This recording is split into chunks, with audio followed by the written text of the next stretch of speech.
¿Qué harías si el médico te mirara a los ojos, bajara la mirada y te dijera que ya no hay nada más por hacer? Imagina el sonido frío y constante de un monitor cardíaco en una habitación de cuidados intensivos. Imagina el olor a antiséptico, las luces blancas y fluorescentes que nunca se apagan y el peso aplastante de la desesperación cayendo sobre tus hombros. Ahora, imagina que en medio de ese escenario de muerte inminente, donde la ciencia ha bajado los brazos y los especialistas han dictado su sentencia final, una voz diminuta, frágil pero cargada con una autoridad que no pertenece a este mundo, rompe el silencio. La voz de un niño de apenas 5 años. Un niño que, en lugar de llorar, decide hablar con Dios frente a todos.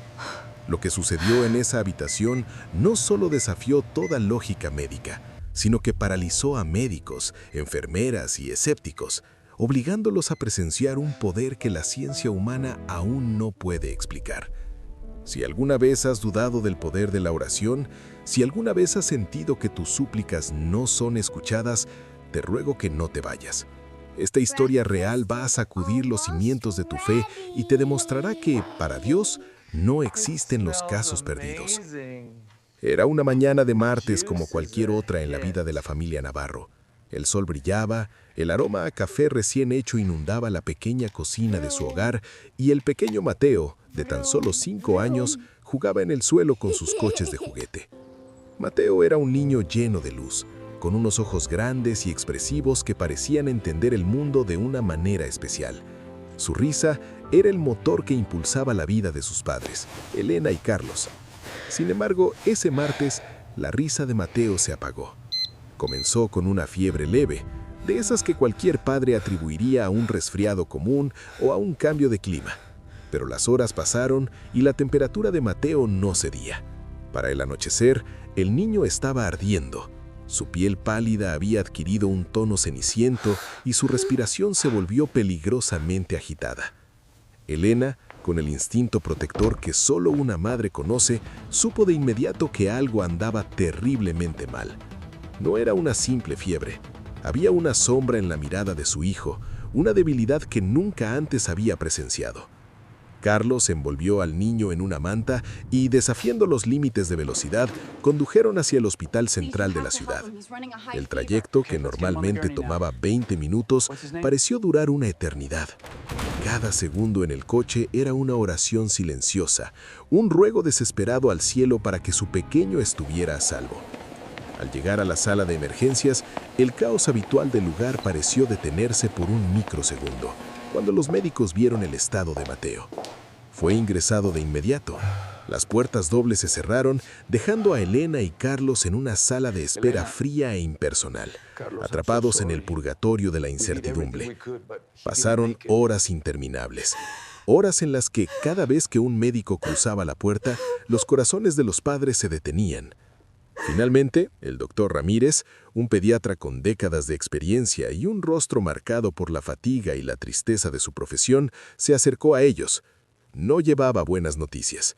Su postura, su tono de voz, todo en él preparaba a los padres para el peor de los golpes. El diagnóstico cayó sobre ellos como una losa de plomo. Mateo había contraído una infección bacteriana extremadamente agresiva y rara, una cepa que había invadido su torrente sanguíneo a una velocidad aterradora. Sus pequeños órganos estaban comenzando a fallar. El doctor explicó, utilizando términos médicos fríos y calculados, que la situación era crítica.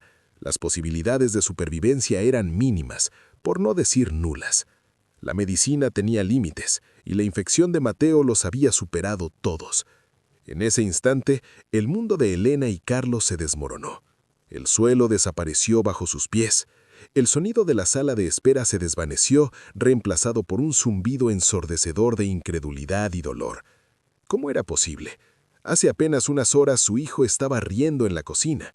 Ahora, un extraño con bata blanca les decía que debían prepararse para despedirse de él. Los días que siguieron se convirtieron en una pesadilla borrosa y dolorosa.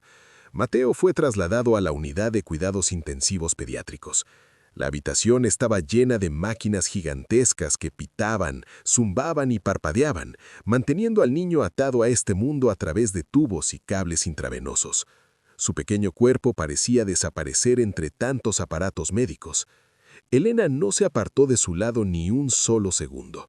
Dormía en una silla incómoda, sosteniendo la frágil mano de su hijo, susurrándole canciones de cuna y promesas que no sabía si podría cumplir. Carlos, por su parte, caminaba por los pasillos del hospital como un fantasma, sintiendo la impotencia devorando su alma. La ciencia hizo todo lo que estaba en sus manos. Los médicos administraron los antibióticos más fuertes, los tratamientos más agresivos, pero el cuerpo de Mateo no respondía. La infección era como un incendio forestal arrasando con todo a su paso. Cada nuevo examen, cada nuevo análisis de sangre traía consigo peores noticias.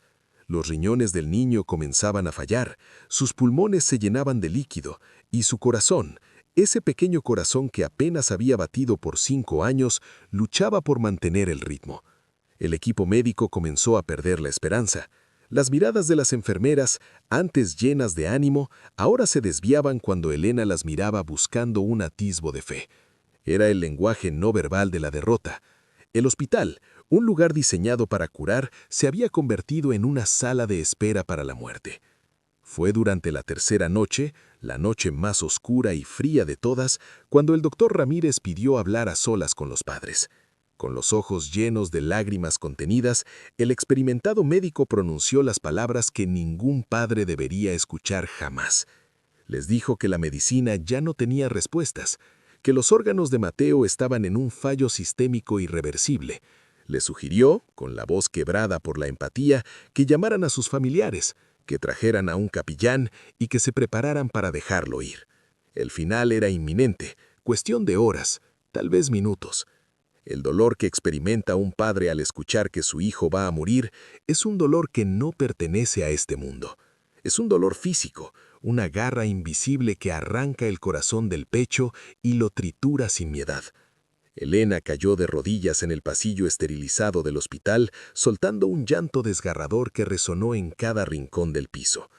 Carlos la abrazó, ambos llorando la pérdida de un futuro que les estaba siendo arrebatado cruelmente. La oscuridad parecía haber ganado la batalla. La desesperanza era absoluta. Sin embargo, mientras el mundo de los adultos se derrumbaba en un abismo de llanto y resignación clínica, algo extraordinario estaba ocurriendo en la mente y el espíritu de Mateo. A pesar de estar sedado, a pesar del dolor físico inimaginable que su pequeño cuerpo estaba soportando, la esencia del niño permanecía intacta. Los adultos ven el mundo a través de la lente de la lógica, de los diagnósticos, de las estadísticas, pero los niños tienen una conexión pura y directa con lo divino. Su fe no está contaminada por el escepticismo o el miedo al fracaso. A lo largo de esos días de agonía, en los breves momentos en que Mateo abría sus pesados ojos, no mostraba terror, no había pánico en su mirada, sino una extraña y abrumadora paz que desconcertaba a todos. Una tarde, antes de que su estado empeorara críticamente, una de las enfermeras, una mujer llamada Silvia, que llevaba 20 años en la profesión, estaba ajustando la dosis de morfina. Mateo, con voz débil pero increíblemente clara, la miró y le dijo: «No llores, Silvia. El hombre de blanco me dijo que todo va a estar bien». Silvia se congeló. Miró alrededor de la habitación, pero solo estaban ellos dos. «¿Qué hombre, mi amor?», preguntó ella con la voz temblorosa. «El que siempre está parado ahí, al lado de mi cama», respondió el niño, señalando un rincón vacío de la habitación. «Tiene las manos brillantes y me dijo que no tenga miedo». Silvia salió de la habitación con el corazón acelerado, incapaz de explicar lo que había sentido. Para el personal médico, podían ser simples alucinaciones causadas por los medicamentos y la alta fiebre. Pero para Elena y Carlos era una señal. Mateo había crecido escuchando historias de fe. Sabía quién era Jesús. Sabía que Dios escuchaba a los niños. Su fe no era una teología complicada, era una certeza absoluta. Él creía en un Dios bueno, en un Dios que sana, con la misma naturalidad con la que creía que el sol saldría al día siguiente. Mientras su cuerpo físico se rendía ante la infección, el espíritu de Mateo parecía fortalecerse. La pureza de su alma se convirtió en un faro en medio de esa unidad de cuidados intensivos tan sombría. Él no entendía de fallos multiorgánicos ni de estadísticas de mortalidad. Él solo entendía que estaba protegido. Esa fe infantil, Esa confianza ciega y absoluta en el Creador estaba a punto de convertirse en el catalizador del evento más asombroso que ese hospital había presenciado jamás. Una fe tan grande que estaba a punto de chocar de frente contra la fría pared de la ciencia médica. Llegó la hora crítica. Era la madrugada del cuarto día. El hospital estaba inmerso en ese silencio pesado y letárgico que solo existe entre las 3 y las 4 de la mañana. De repente, la alarma de código azul estalló en la estación de enfermería. El sonido agudo y estridente rompió la quietud de la noche. Era la habitación de Mateo. Los monitores mostraban que su presión arterial había caído en picada y su corazón estaba entrando en una arritmia fatal. La línea de vida en la pantalla comenzaba a volverse errática, anunciando el final. El equipo médico corrió hacia la habitación. El doctor Ramírez llegó casi sin hálito, seguido por enfermeras con carros de paro cardíaco. Elena y Carlos fueron empujados suavemente hacia un rincón de la habitación, obligados a ser espectadores de la inminente muerte de su hijo. La escena era de un caos controlado. Gritos de instrucciones, dosis de adrenalina, el sonido de las máquinas de succión. La ciencia estaba librando su última, desesperada y casi inútil batalla. El doctor Ramírez miró el monitor. La línea estaba a punto de volverse plana. Se preparó para pronunciar la hora de la muerte. La resignación cubrió su rostro. Pero entonces ocurrió lo impensable.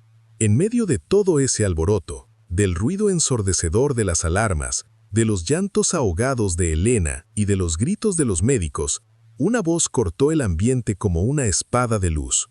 No fue un grito, no fue un llanto. Fue una voz clara, firme y llena de una autoridad incomprensible. Era Mateo, el niño que médicamente debería estar en un coma profundo, cuyos pulmones estaban colapsados y cuya energía vital se había extinguido, abrió los ojos de par en par. Sus ojos no mostraban el vacío de la muerte, sino un brillo intenso y sobrenatural. Mateo levantó su pequeña mano derecha, con la vía intravenosa aún colgando, y apuntó hacia el techo de la habitación, y con una voz que silenció inmediatamente a cada persona presente, comenzó a orar. «Señor Jesús», dijo el niño, y al instante, la doctora que sostenía la jeringa de adrenalina se quedó petrificada. «Tú dijiste que dejaran a los niños venir a ti. Yo estoy aquí, pero mi mamá está llorando mucho y no quiero que esté triste. El doctor dice que me voy a morir, pero tú eres más grande que el doctor. Por favor, Jesús, dile a mi cuerpo que se despierte. Amén». El impacto de esas palabras es imposible de describir con lenguaje humano. Fue como si una onda de choque invisible hubiera atravesado la unidad de cuidados intensivos tan sombría. El tiempo mismo pareció detenerse. Nadie respiraba. El doctor Ramírez dejó caer los brazos a sus costados. Las enfermeras se llevaron las manos a la boca, algunas cayendo de rodillas allí mismo, sobre el suelo esterilizado. El silencio que siguió a ese amén fue el silencio más absoluto, sagrado y profundo que ninguno de ellos había experimentado jamás. No era un silencio de vacío, era un silencio de presencia. Una presencia abrumadora, cálida y majestuosa había llenado esa habitación de hospital. Todos los presentes sintieron un escalofrío recorrer sus espinas dorsales, pero no de miedo, sino de reverencia pura. La ciencia guardó silencio, porque lo divino acababa de entrar en la sala. Durante largos e interminables segundos, nadie se atrevió a moverse. Estaban suspendidos en un momento sagrado, y entonces el silencio fue roto no por el llanto, sino por un sonido rítmico, constante y fuerte. Pip, pip, pip. El doctor Ramírez giró su cabeza lentamente hacia el monitor cardíaco, como temiendo romper un espejo. Sus ojos, acostumbrados a leer la fatalidad, se abrieron desmesuradamente.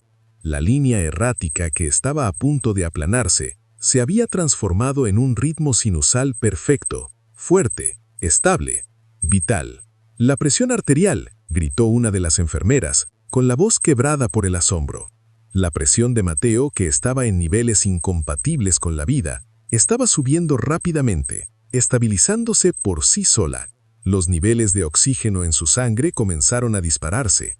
El color cenizo de su piel comenzó a desvanecerse. reemplazado por un rubor rosado y saludable que se extendió por sus chequillas. El niño respiró profundamente, por sí mismo, sin la ayuda del ventilador mecánico. Los médicos, incrédulos, comenzaron a revisar los signos vitales una y otra vez. Pensaron que las máquinas se habían averiado. Trajeron equipos nuevos, realizaron pruebas rápidas de sangre en ese mismo instante. Pero los resultados confirmaban lo imposible.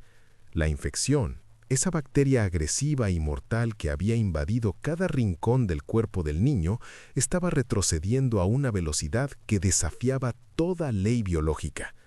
Los órganos que estaban en fallo sistémico comenzaron a funcionar correctamente, como si nunca hubieran estado enfermos. El doctor Ramírez se dejó caer en una silla, quitándose las gafas y frotándose los ojos mientras las lágrimas finalmente brotaban por su rostro. Él, un hombre de ciencia, de datos, de lógica implacable, acababa de ser testigo de una anulación completa de las leyes de la naturaleza. Elena y Carlos corrieron hacia la cama, abrazando a su hijo, llorando lágrimas de un gozo indescriptible, tocando su piel cálida, besando su rostro vivo. En menos de 48 horas, Mateo fue trasladado a una habitación normal. No había rastro de la infección. Los especialistas de todo el país pidieron revisar los historiales médicos, buscando una explicación racional, un fallo en el diagnóstico inicial, una reacción tardía a los medicamentos. Pero no encontraron nada. Médicamente, Mateo había muerto en esa cama de cuidados intensivos, y médicamente no había explicación para que estuviera ahora sentado, comiendo gelatina y pidiendo sus juguetes. El alta de Mateo no fue solo la salida de un paciente, fue una procesión de victoria. Médicos, enfermeras y personal de limpieza se alinearon en los pasillos para despedirlo. Muchos de ellos, que habían perdido la fe años atrás, endurecidos por la tragedia del hospital, lloraron abiertamente al verlo pasar. El doctor Ramírez se acercó a Carlos y Elena antes de que salieran por las puertas dobles. Con humildad, el médico les dio la mano y les dijo: «Llevo 30 años ejerciendo la medicina. He visto cosas maravillosas hechas por la ciencia. Pero lo que ocurrió en esa habitación no fue ciencia. Su hijo nos enseñó que hay un médico superior a todos nosotros. Hoy yo he vuelto a creer». La historia de Mateo es un testimonio inquebrantable de que el tamaño de nuestro problema nunca es más grande que el tamaño de nuestra fe. Una oración simple, pura y desesperada, pronunciada desde los labios de un niño de 5 años, tuvo el poder de detener la muerte, silenciar a la ciencia y conmover el corazón mismo de Dios. A veces nos perdemos buscando palabras elocuentes o rituales complejos para acercarnos al Creador, cuando lo único que Él requiere es la fe genuina y confiada de un niño. Si esta historia ha tocado tu corazón, si ha encendido una llama de esperanza en medio de la prueba que estás atravesando, te pido que no te guardes este mensaje. Suscríbete ahora mismo a Historias que Curan, dale me gusta a este video y por favor, ve a los comentarios y escribe «Yo creo en los milagros». Comparte este video con alguien que necesite saber urgentemente que Dios todavía escucha, que Dios todavía sana y que ninguna historia termina hasta que Dios dice la última palabra.